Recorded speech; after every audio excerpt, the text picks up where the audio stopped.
So you started a YouTube channel in your mom's attic and you want to share your love for rats with the world. Well, you're gonna need a Sony a7S III for that. And you might want a lens.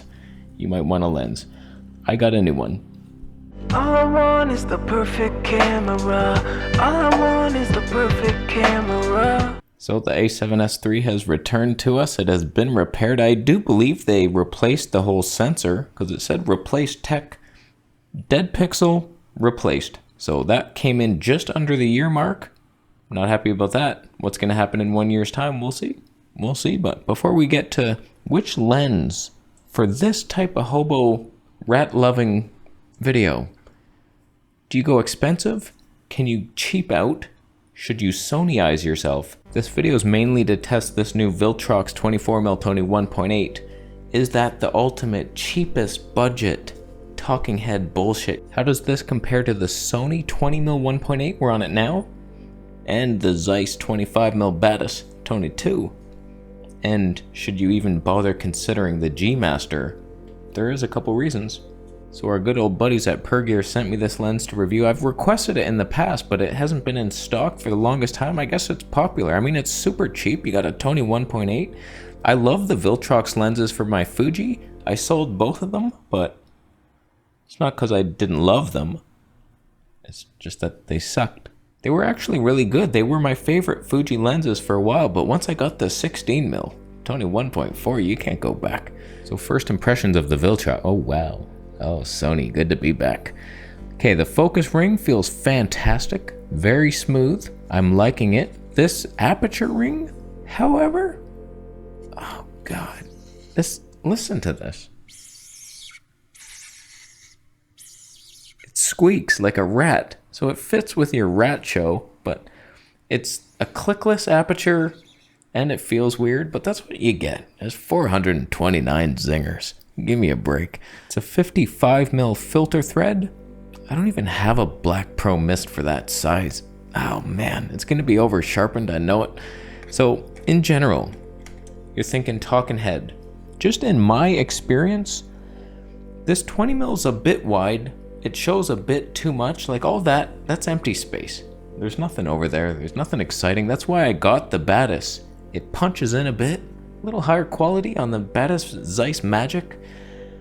But your studio might be different, so don't listen to me. Maybe you have all this cool shit in the background. It's like, oh, I wish I could show more of it. Maybe you want a 16mm, something like that. So the 20mm, it's your do-it-all lens. You can't go wrong with this thing. I don't even mind it. Even if there is some empty space, it's fun, and you can vlog with it.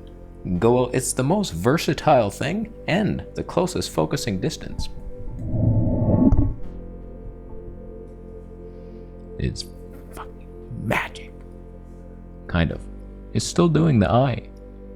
So this is a fantastic lens, but a bit pricier than this Viltrox. Is it much better? We'll switch to the Batis first, just because it's closer in focal length, and that's the ideal comparison. They're almost the same. But the Batis is so much more pricey. They even raised the price recently. I can't believe it. I got lucky. I got this thing like 900 used Canadian or something. I forget the price. But it was a fantastic deal. You can't pass that up, deal.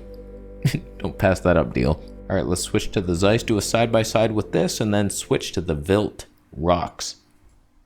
Next to me is a distorted dystopian cyberpunk living in his mother's shed, his mother-in-law's shed. He brings her rats every night for dinner, and she's like, what are you doing? What are you doing? He's too wide. I'm a Zeiss Batis. I cost money because I'm distinguished. I'm like wine, but like healthy wine that isn't alcoholic. I'm grapes, basically. You smell like, I'm guessing like a donkey would if he was out in the rain for too long. It's not a good look or smell. So now we're on the Zeiss Batis 25mm Tony 2. I find it's a magic look. I like the lens quite a bit. I am worried. The closest focusing distance. Oh, it's actually as good, if not better. It's still doing, oh wow. I thought this was like the major flaw of this lens. Oh, that's a bunch of lies. Maybe it was the Zeiss 55mm that can't focus close. But you can't go wrong with the Zeiss, except if you want any nice features in the future from Sony, like that focus breathing that better be in this thing soon. The compensation is not going to work on this type of lens, only the G Master. Now, I'm not using a black pro mist filter like I could be, and the cinema would be ours, but it's not right now. This is just over sharpened hell. It's hell mode for teenagers. So here we are, just drinking the Batis, and we're going to switch to the Viltrox. Is that good enough for this type of shit? And then we will go outside. It's raining right now, but I'll try to get some squirrel footage or something. See if the magic's ours outside. How's the autofocus tracking? We'll test it. But right now, is it as good as a Batis, which is like 3 times the cost, maybe? Something like that. Next to me is a class 7 billionaire who eats caviar for breakfast. He can afford whatever he wants, so he just buys unobtrusively, unobstructively large-priced lenses. He doesn't study the dictionary like I do, and I'm much smarter because I went with the Viltrox. I don't need the flashy wills and bezels. Wills and bezels. Bells and whistles, I believe. Still, I'm happy, and money can't buy you happiness. So we're on the Vilt. Have you seen any difference? How we doing on that? You stopped. You're doing it. Similar, but worse, slightly.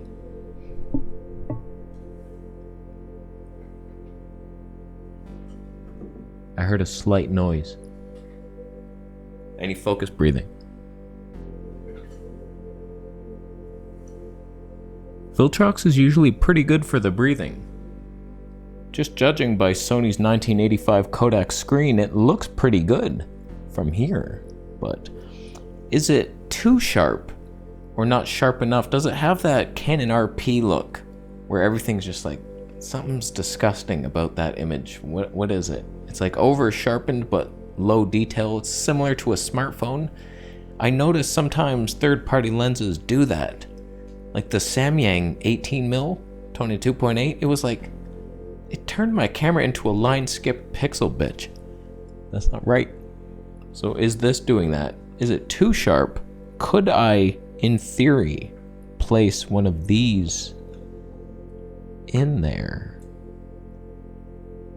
Oh yeah. Oh, the magic is ours. $429?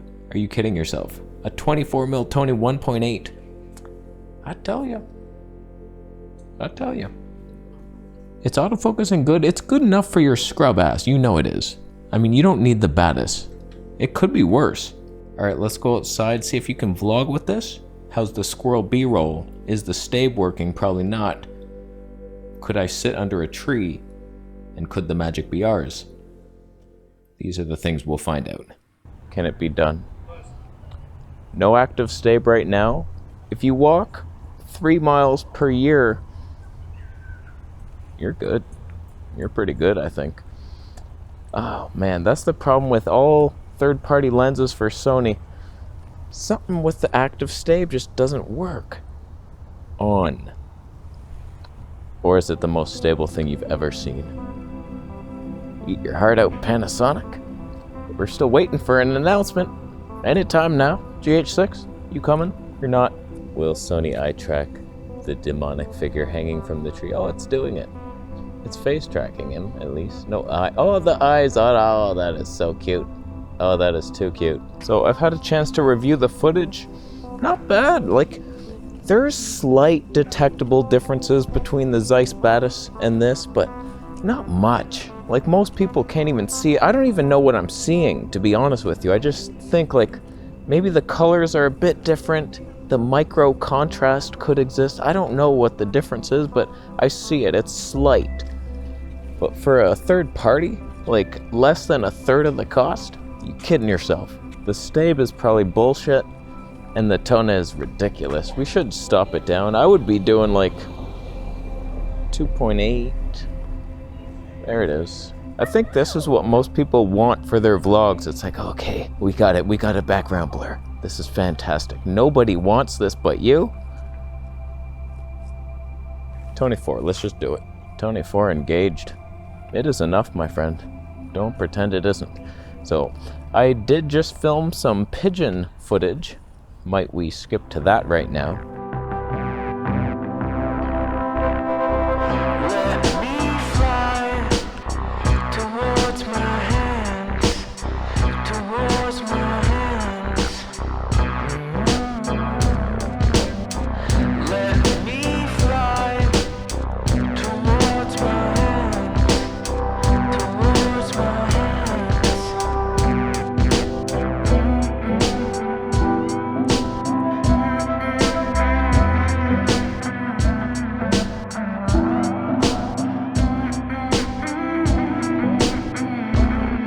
Sony's a little confused on this one. We're not sure what this booger ape thing is with the little hand on his ear. He has skeleton hands for ears. It's not eye tracking him, but it is in focus, and that's what really matters. The punk rocker circuit board man is also, oh, he's being tracked. There's the eye tracking. Sony would never let you down. Someone was like, no thank you. I don't accept this parking ticket. I'm gonna pin it to this post, and it's not mine anymore. It's the world's problem now. I'm gonna manually focus, pull off into the distance. Oh, that's many turns. That was many turns. That was 2 full turns. Points lost.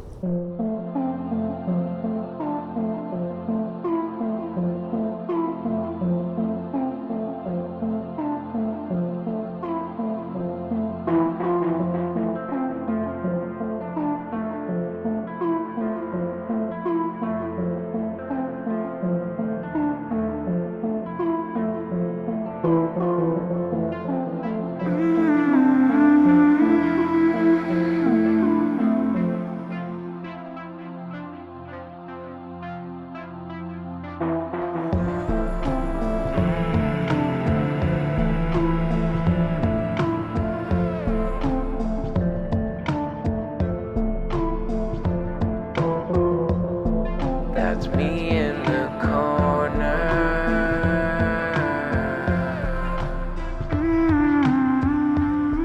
How's the autofocus tracking, by the way? We do a little test, and then we see if magic actually is magic ours right now. Is there a 3D separation that only Viltrox would allow? There's none. The shutter being 1/8,000th of a second is distracting you from anything good happening. I think from what I've seen in the house, yeah, it's good. It's like really good. Too good, if anything.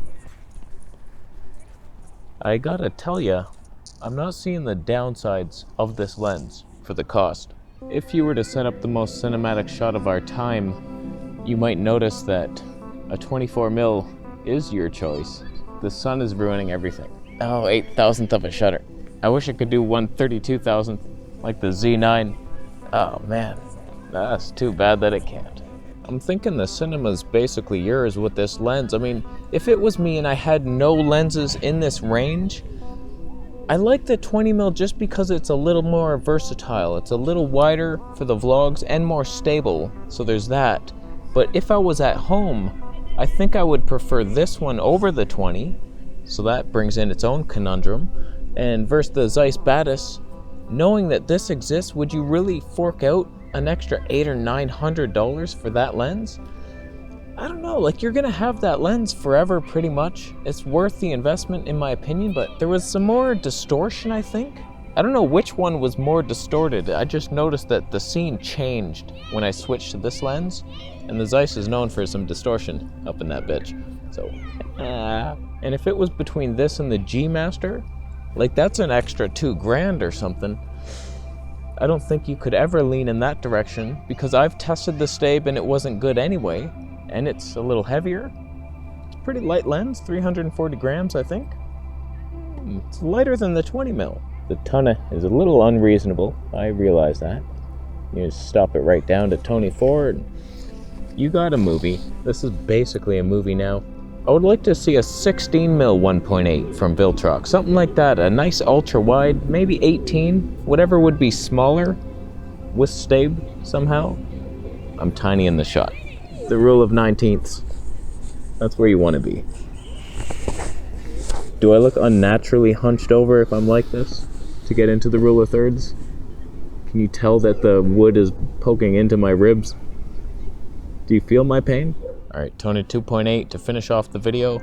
I'm not seeing the downsides. Are you seeing it? Like, let me know down below if you see, like, oh, I can't believe you haven't noticed the corner sharpness. Like, who gives a shit about that?